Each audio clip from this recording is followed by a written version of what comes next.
Hello, advanced English learners. Welcome back. Today, Greg and I are going to have another native English speaker conversation.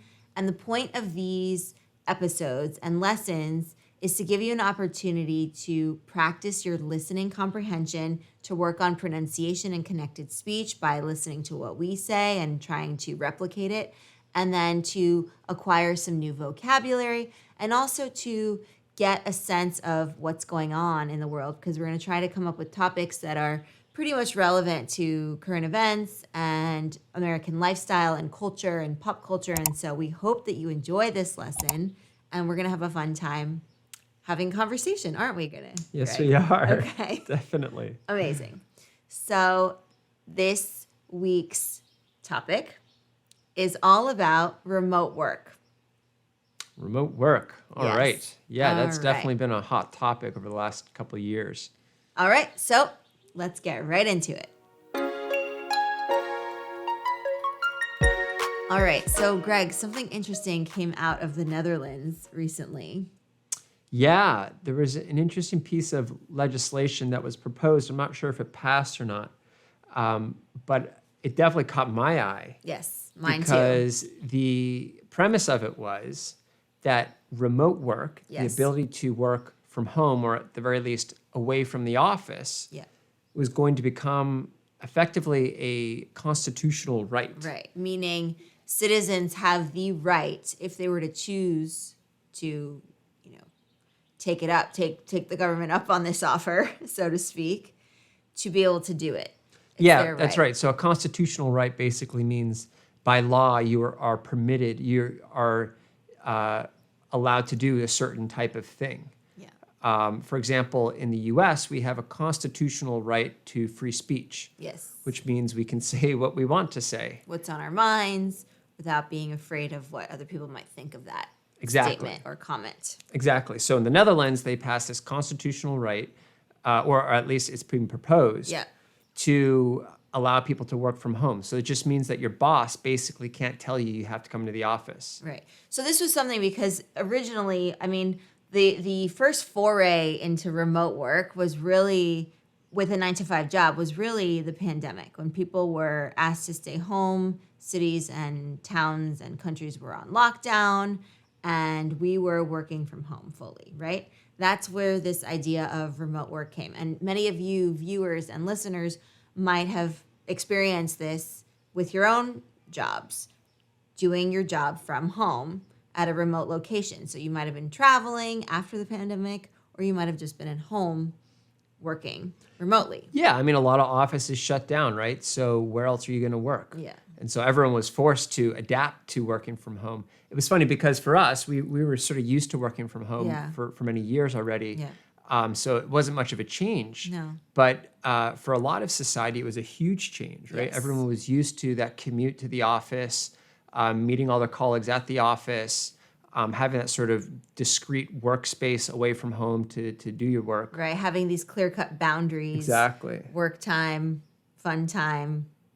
Yeah. So And then all that disappeared, and suddenly, husband and wife and children all crammed into one house, all doing their own thing. It was a big challenge, I think, for a lot of people. yeah, I think especially if people had roommates, or they were in relationships, or they were with a family in a family setting, there was a lot of navigating that had to be done, and clear distinction of what's the office space, what's the work space, and what's the communal space. And so that was quite challenging for a lot of people, like you said. But the funny thing that happened is once people started getting used to it, and maybe they moved out of their apartments and into homes, or maybe they moved into bigger apartments, or maybe they got rid of their roommates. Once people started getting used to remote work, they didn't want to give it up. Yeah. There are some substantial advantages. One of the biggest ones for sure, I think, is the commute, Yeah. right? It's quite time consuming to, get into your car or get into a subway, and spend that 30, 45 minutes. Some people have, 2-hour commutes. Yeah. To get all the way to their office. Yeah. And then you have to repeat the process in reverse Yeah. at the end of the day. To go back home. So that's a big chunk of time that gets eliminated if you can just, open up your laptop from your kitchen counter and get to work. There are some companies that have shuttles where you can start your workday effectively from the time that you get on the shuttle or the bus, effectively when you're in transit.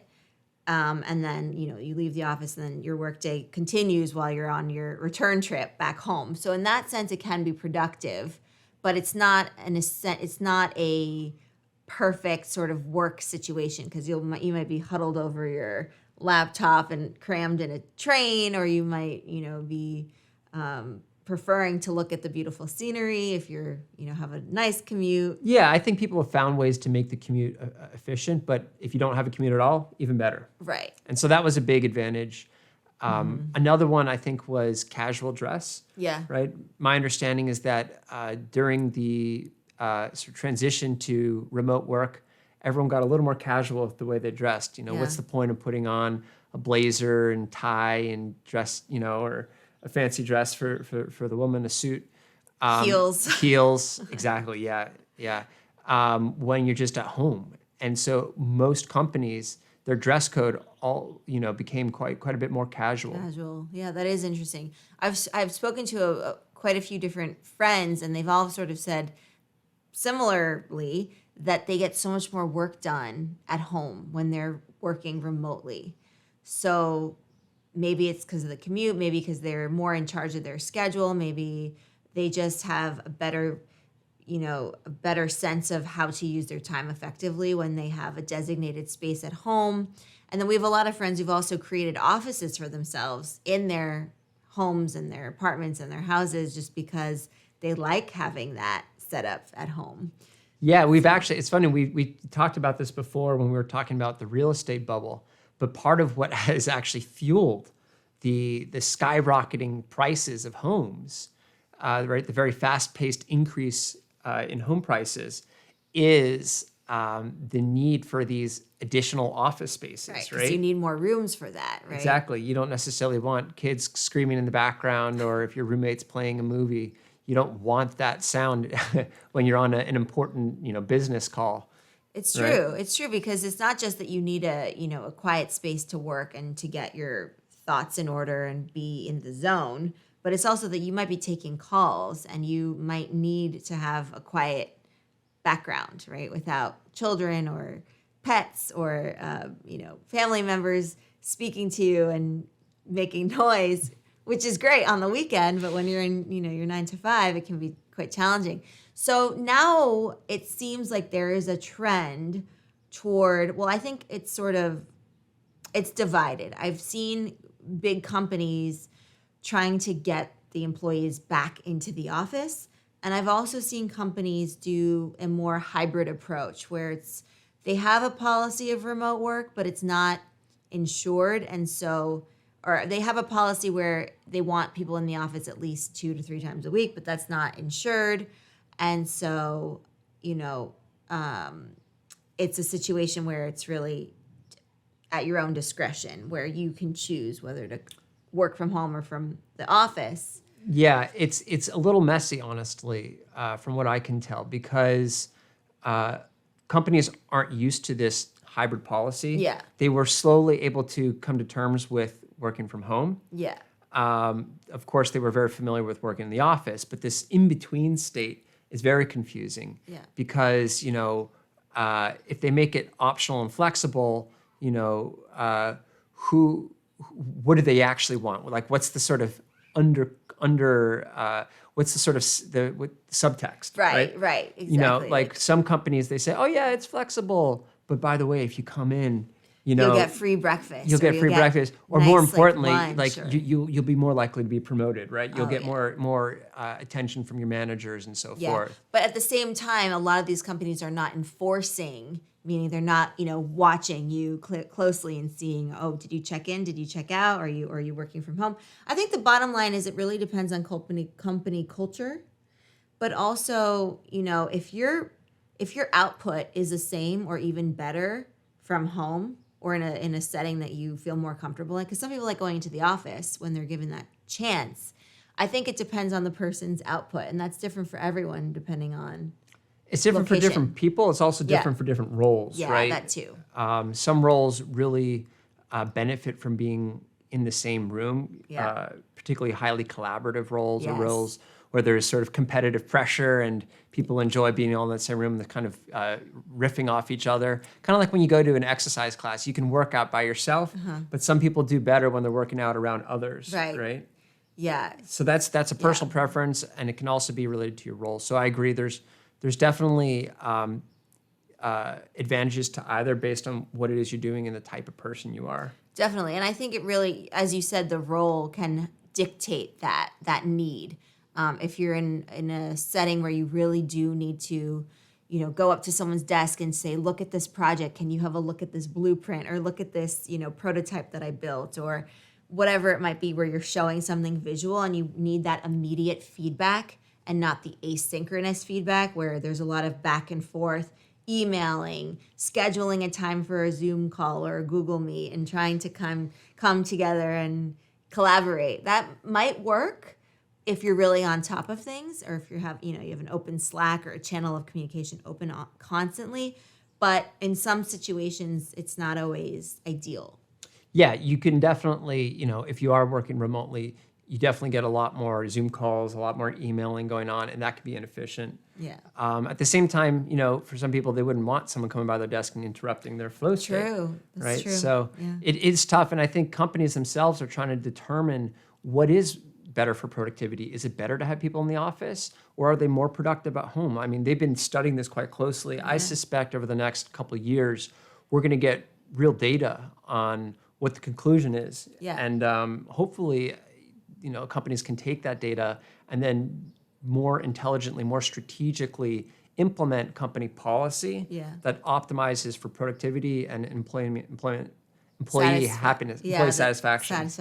Yeah, because I was going to say, the two goals, I think, well, it's twofold, right? So there's two components to it. One is ultimately employee retention, right? So the company, they want to be happy with you because you're being productive. And you want to be happy at the company, right? So the employee satisfaction. So there's this nice sort of symbiotic relationship there. And oftentimes the two go hand in hand, right? The happier the employee, the more productive they generally will be, right? Because if you feel like you belong at this company, you feel like they value you and your time and your effort, and you're not easily replaceable, right? You feel like you're making a good positive impact there. Well, then it's a positive, and you're gonna perform even better than if you feel like nobody cares and it doesn't matter what you do and your contributions are not that significant, right? So it depends. It's a mindset thing that also dictates, productivity and happiness.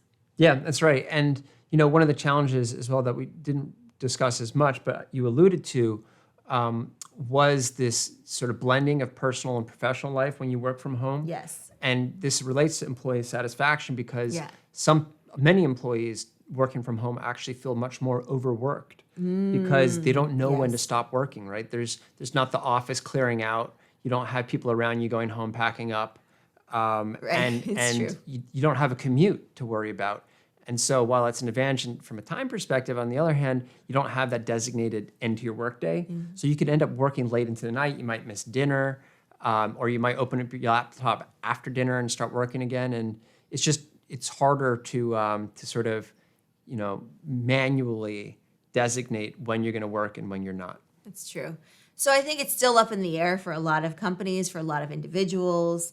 And, it's something that we're going to see come closer. Well, we're going to see it from a, different perspective in the next few years because people will have had more time in the remote setting or in the hybrid setting or back at the office. And we'll see what the data has to say for it too. Yeah, I think we'll see both. We'll have companies that are fully remote. We'll have companies that are, fully in the office, and people can kind of choose which of those configurations they prefer. I don't think we're going to see as much of the, true hybrid, right? You might have which is a true hybrid is you must come in 3 days a week and must not come in 2 days a week. Right, and it's enforced. Yeah. I think what you're going to have is fully remote companies where sometimes you can come in or whenever you please. Yeah. There's a space there to meet, but as you please. And then there will be companies where it is you definitely must come into the office. Right. Unless you're in the Netherlands. That's true. Well, yeah, and that's unfolding too as we speak. So it's interesting. It's very exciting too because it gives people a lot of different opportunities. And yeah, I think it's moving in the right direction, and there are a lot of positives from, I think, the direction that it's headed in. Yeah, definitely. So that's awesome. All right, well, we want to hear from you. What do you think about this remote work kind of approach? What do you think of the hybrid approach, even though it might be on its way out? What do you think of going back into the office? What's your work situation right now? Are you working from home and loving it? Are you just ready to get back into the office, or have you already gotten back there? So we want to hear from you. Leave a comment down below. And if you're enjoying the podcast, be sure to share it. Leave us a review. That really matters. So it means the world to us when we get a 5-star review. That tells us that you're enjoying the podcast. And when you share it, more people can have access to this kind of high quality content, because our goal is to empower you with the communication skills you need to excel in your English lives. So we hope that you do enjoy it, and check out the YouTube channel as well. So that's it from us today. We're going to see you in another one. All right. Take care.